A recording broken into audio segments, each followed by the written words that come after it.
Audiolibros en 15 minutos. Suscríbete al canal y explora un nuevo libro cada día. Las personas suelen tener ideas erróneas sobre su vida interior. ¿Alguna vez le has gritado a tu pareja en el calor del momento, solo para disculparte más tarde, diciéndole que estabas estresado por el trabajo? Bueno, aunque puedas pensar que el estrés explica tu comportamiento, lo más probable es que estés equivocado. La verdad es que las personas son mucho menos conscientes de sus emociones internas de lo que creen. Dicho esto, las personas a menudo encuentran justificaciones para sus acciones al analizar más profundamente sus pensamientos y sentimientos. Esta práctica se conoce como introspección, pero, lamentablemente, no funciona muy bien. Tomemos como ejemplo un estudio realizado en 1977 por Richard D. Nisbet y Nancy Bellows. En este experimento, se pidió a los participantes que calificaran a una hipotética solicitante de empleo llamada Jill en función de características como la flexibilidad y la simpatía. Cada participante recibió un archivo con información sobre Jill, con algunos archivos que indicaban que había tenido un accidente automovilístico recientemente. Sorprendentemente, los experimentadores descubrieron que el conocimiento del accidente automovilístico no tuvo un efecto significativo en las puntuaciones promedio de simpatía otorgadas a Jill por los participantes. Sin embargo, cuando posteriormente se les preguntó a los participantes sobre los factores en los que basaban sus puntuaciones de simpatía, es decir, cuando se les pidió que fueran introspectivos, mencionaron el accidente automovilístico como una de las razones por las que Jill les pareció agradable. El hecho de que esta autoevaluación no coincida con los datos estadísticos demuestra que la introspección puede llevarnos a conclusiones erróneas sobre nuestro comportamiento. Más allá de eso, las personas simplemente no son muy buenas para recordar cosas. Cuando tenemos un recuerdo, no nos limitamos a reproducir un evento pasado, sino que lo transformamos en función de nuestras creencias actuales. Un estudio realizado por Kathy Farland, Michael Ross y Nancy de Courville en 1993 ofrece un buen ejemplo de ello.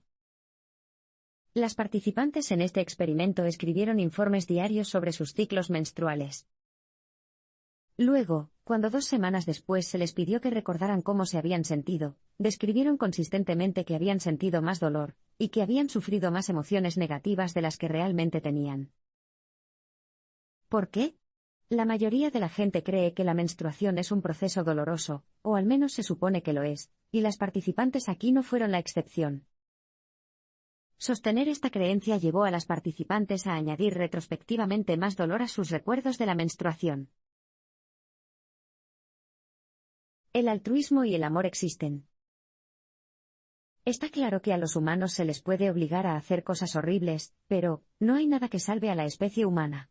Cuando le das a una persona sin hogar un poco de dinero de sobra, ¿estás actuando de manera altruista o simplemente quieres sentirte mejor contigo mismo? Bueno, puedes estar seguro de que el altruismo existe. Pensemos en el estudio de 1988 de C. Daniel Batson y otros, en el que se instruyó a los participantes a escuchar con empatía una grabación de una mujer llamada Katie relatando las dificultades de su vida. Después, tuvieron la opción de comprometerse a ayudarla durante un número determinado de horas. Para algunas personas, la hoja de inscripción mostraba que otras personas ya habían prometido su tiempo, pero a pesar de esta oportunidad como excusa, hasta el 60% de los participantes se inscribieron para ayudar.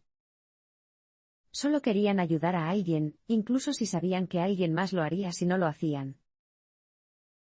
En este sentido, estaban genuinamente preocupados por Katie y actuaban de manera altruista. Por lo tanto, el altruismo es real, pero queda una pregunta apremiante sobre la naturaleza humana: ¿qué es el amor? Bueno, los experimentos han apuntado a una posible definición. Estos estudios sugieren que, cuando amas a alguien, lo haces parte de tu sentido de identidad. En otras palabras, sus luchas se convierten en tus luchas, y su alegría se convierte en la tuya. Arthur Aron y otros pusieron a prueba esta teoría en 1991 en un laboratorio de psicología social.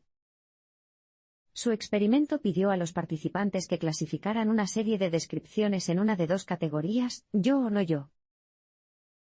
Cuando se les pidió que clasificaran algo que era cierto para su cónyuge pero no para ellos, como crecí en Baltimore, dudaron antes de ponerlo en la categoría de no yo.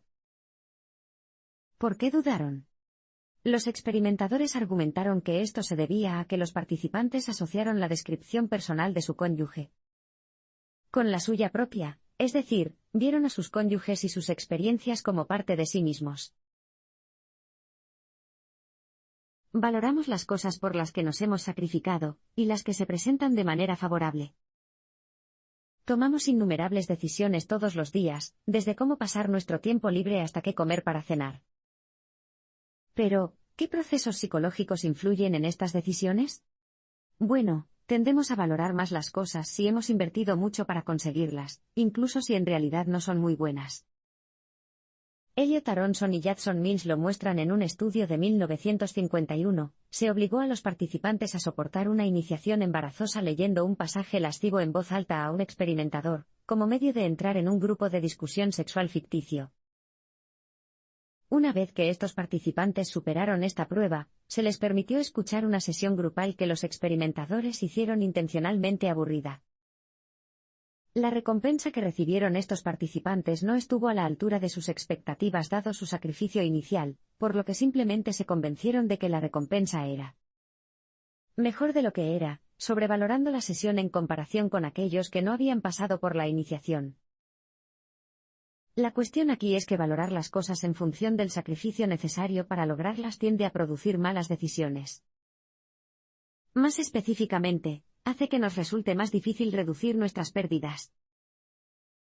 Imagínese un gobierno que ya ha gastado $1.000 millones en un proyecto de presa de $2.000 millones. En este punto de la construcción, los ingenieros se dan cuenta de que el proyecto va a ser increíblemente ineficiente una vez terminado y sugieren que se abandone. Sin embargo, el gobierno ya ha invertido tanto dinero en ello que sigue adelante, y termina con una presa cuya gestión cuesta más dinero del que se produce. Pero lo más interesante es que las decisiones que tomamos en primer lugar son producto de la forma en que se presentan nuestras opciones. Pensemos en el estudio de 1999 de Alexander Rodman et al., en el que los participantes leyeron uno de los dos folletos sobre un enjuague bucal. Un folleto tenía un lenguaje positivo, como el enjuague bucal ayuda a combatir la placa, mientras que el otro tenía una redacción negativa, como no usar el enjuague bucal provoca la acumulación de placa. Ambos dijeron básicamente lo mismo, pero el 67% de los que leyeron el positivo pidieron una muestra gratuita, en comparación con solo el 47% de los que leyeron el negativo. Los factores situacionales a menudo afectan nuestro comportamiento más que los rasgos de nuestro carácter. ¿Se describiría a sí mismo como siempre dispuesto a ayudar a un prójimo necesitado? Bueno, si respondiste que sí, la verdad podría no estar tan clara. Al final, incluso los más piadosos o compasivos de entre nosotros ignorarán el sufrimiento cuando tengan prisa. Un buen ejemplo es un estudio realizado en 1973 por John Darley y Daniel Batson, en el que se pidió a los estudiantes de teología que hicieran una breve presentación en un edificio adyacente. A algunos se les dijo que se tomaran su tiempo, mientras que a otros se les dijo que ya se les estaba haciendo tarde. Al entrar en la habitación del edificio de al lado, todos se encontraron con un actor que fingió necesitar ayuda. De los que no tenían prisa, el 63% se detuvo para ayudar al actor, en comparación con solo el 10% de los que se apresuraron, independientemente de cómo describieran su propia religiosidad. Otro factor aquí es que las personas tienden a olvidar que las situaciones también afectan a los demás. Pensemos en un estudio realizado en 1967 por Edward Jones y Victor Harris, que descubrió que las personas generalmente explican su propio comportamiento en términos de circunstancias situacionales, pero el de los demás en términos de carácter. Por ejemplo, podrías decir, no llamé porque tuve 3 reuniones, pero también puedes decir no llamó porque es olvidadizo. Por esta razón, es importante recordar los muchos desafíos a los que nos enfrentamos todos los días. Y a veces, la situación en la que se encuentra una persona simplemente exige actuar en contra de sus intenciones. Por ejemplo, podrías intentar bloquear el ruido de la fiesta de tu vecino cuando esto te impida conciliar el sueño.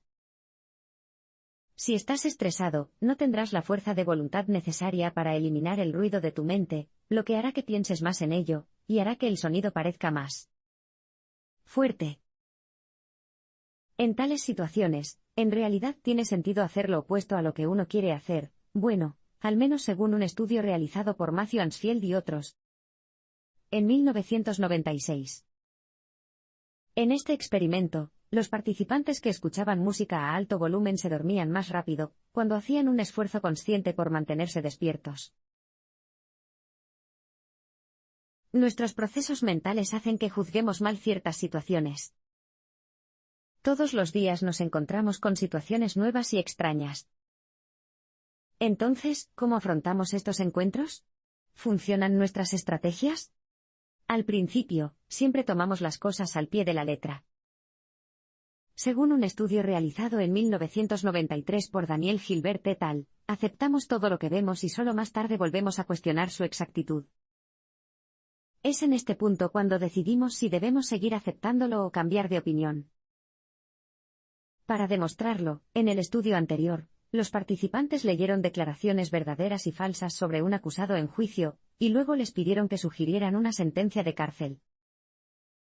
A algunos de los participantes se les encomendó la tarea de realizar operaciones aritméticas simultáneamente, lo que significaba que no tenían tiempo de volver a las afirmaciones falsas que habían leído, y decidir si confiaban en ellas o no. Como resultado, cuando las declaraciones falsas incriminaron al acusado, sugirieron sentencias que eran, en promedio, 11 años más largas que las de los participantes que no estaban haciendo aritmética. Otra forma en que nuestras mentes pueden llevarnos por mal camino es interpretando falsamente nuevas situaciones basándose únicamente en buenos sentimientos. Tomemos como ejemplo un estudio de 1976 realizado por Fred Ayeroff y Robert Abelson, en el que los participantes se pusieron en parejas. Sin poder ver ni oír a la otra persona, uno de los dos participantes tuvo que adivinar cuál de las 5 cartas estaba seleccionando la otra persona. Este proceso se repitió varias veces. Posteriormente, los adivinadores tuvieron que estimar la frecuencia con la que habían adivinado la selección de cartas de su pareja. Como era de esperar, estimaron que su tasa de éxito rondaba el 26%, lo que no es muy diferente de la pura casualidad.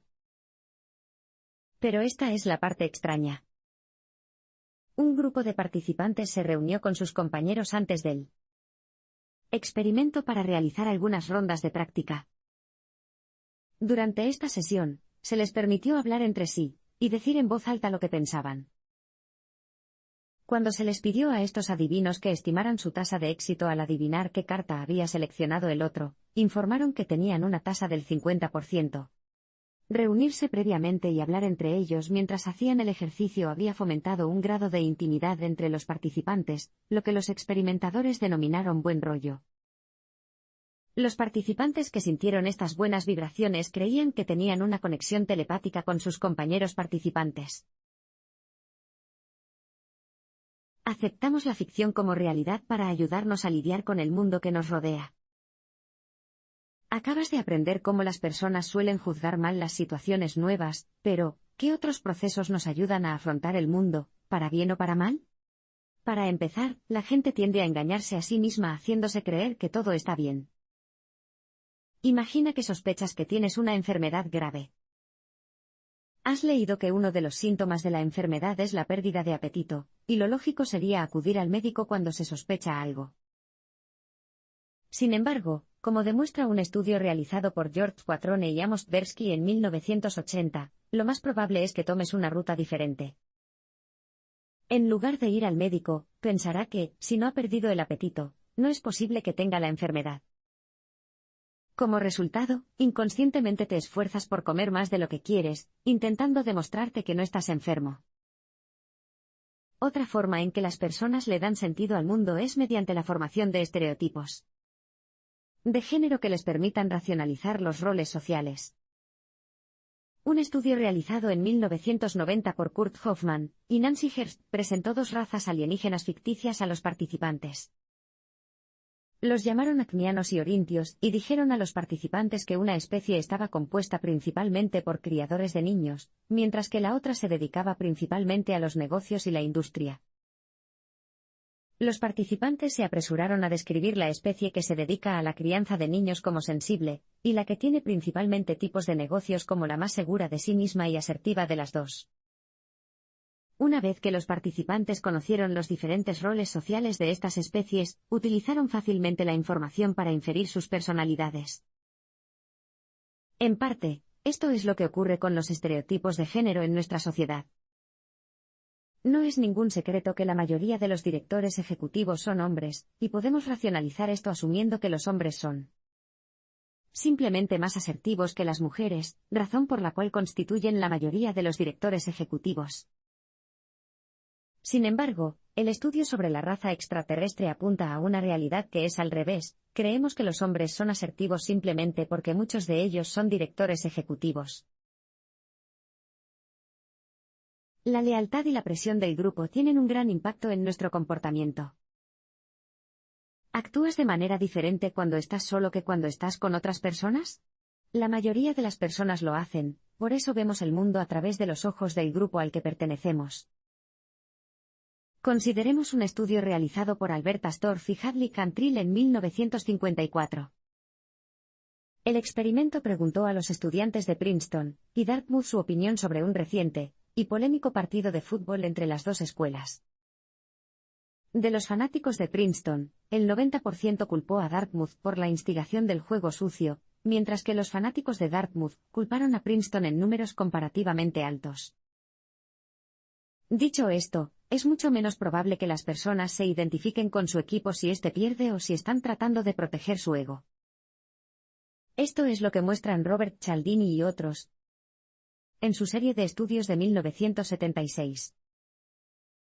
Uno de estos experimentos comenzó por desinflar el ego de algunos de los participantes diciéndoles que habían obtenido malos resultados en un cuestionario que les habían dado. Luego se les preguntó acerca de un partido deportivo reciente. Se descubrió que estos participantes utilizaban pronombres personales como nosotros, y nos 3 veces menos a menudo cuando describían las derrotas en casa que cuando describían las victorias en casa.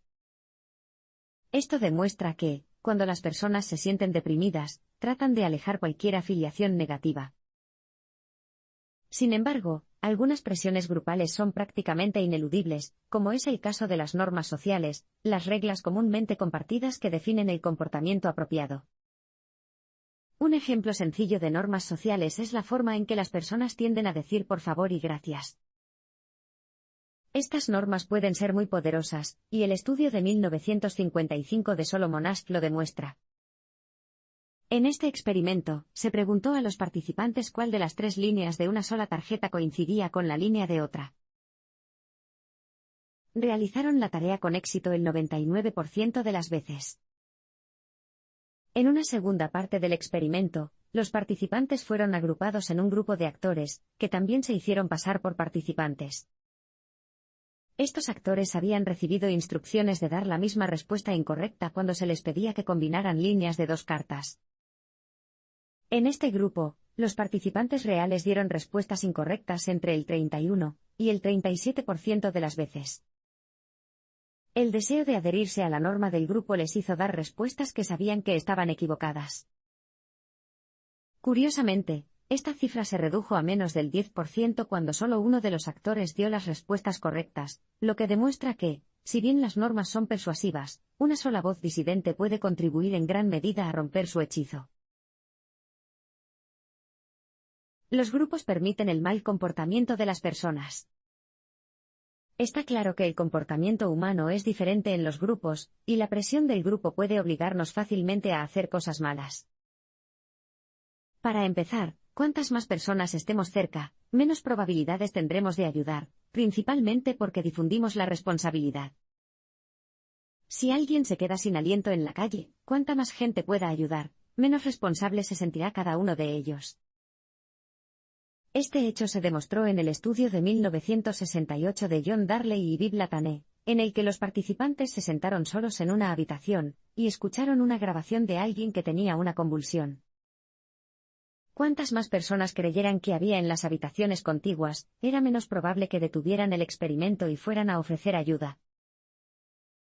Otra forma en que esto surge es a través de la desindividuación. Este término, que se refiere a perder la identidad en un grupo, hace que las personas sean más propensas a portarse mal. Tomemos como ejemplo el estudio de 1976 de Edward Jenner, que probó hábilmente esta idea en Halloween. En el estudio de Jenner, se colocaron un balde de caramelos y un balde de monedas en los porches de 27 casas de Seattle.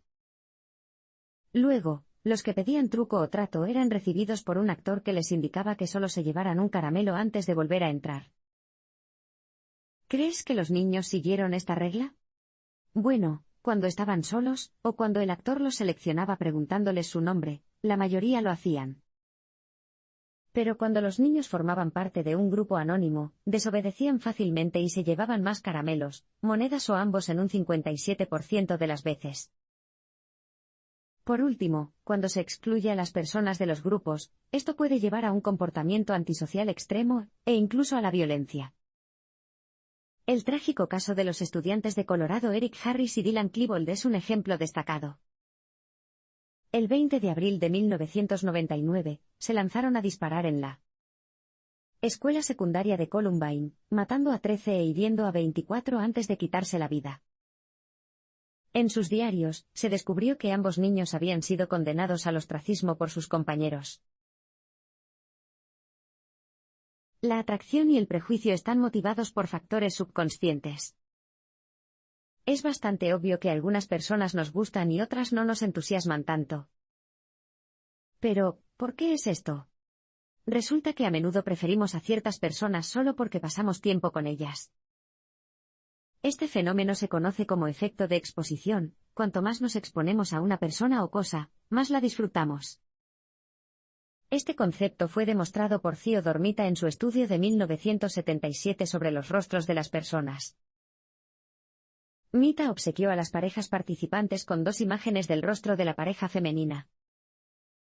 Una era normal, mientras que la otra estaba invertida.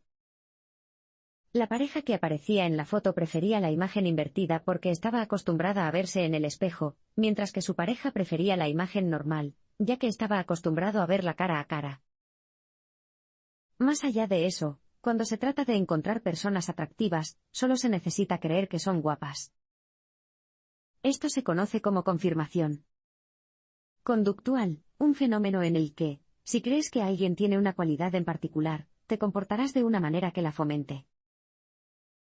En otras palabras, si piensas que alguien es atractivo, serás más cálido y atento con esa persona, lo que aumentará las probabilidades de que responda con calidez y encanto, lo que, a su vez, la hará atractiva para ti. Sin embargo, esto también funciona al revés, al confirmar las opiniones negativas que tenemos sobre las personas. Los prejuicios también son mucho más comunes de lo que la mayoría de la gente está dispuesta a admitir. Tomemos un estudio realizado por John Dovidio y otros en 1997. En este experimento, a los participantes blancos se les mostró brevemente una imagen del rostro de un hombre, ya sea blanco o negro. Luego se les dieron adjetivos que se referían a una persona, como cruel o amable, o a una casa, como con corrientes de aire, y se les pidió que respondieran si describían a un ser humano o a un edificio. En promedio, los participantes a los que se les había mostrado el rostro de un hombre negro respondían mucho más rápido cuando se les daba un adjetivo negativo, como cruel, que aquellos a los que se les había mostrado el rostro de un hombre blanco. En otras palabras, en sus mentes, hombre negro estaba más asociado con una palabra negativa que hombre blanco. Después del experimento, se pidió a los participantes que completaran 2 cuestionarios con preguntas sobre grupos étnicos. Sus respuestas a la encuesta mostraron que no estaban siendo racistas de forma consciente y que, en general, desconocían sus prejuicios. Se puede influir fácilmente en las personas, a veces incluso para que lleven a cabo actos malvados.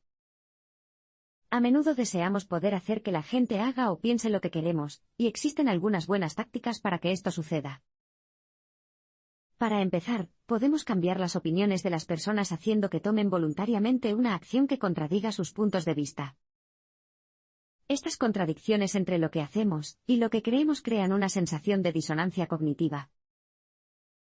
Basta con considerar un estudio realizado por Leon Festinger y James M. Carl Schmitt en 1959. A los participantes de este experimento, justo después de completar un tedioso experimento, se les pidió que le dijeran al siguiente participante si el experimento había sido divertido.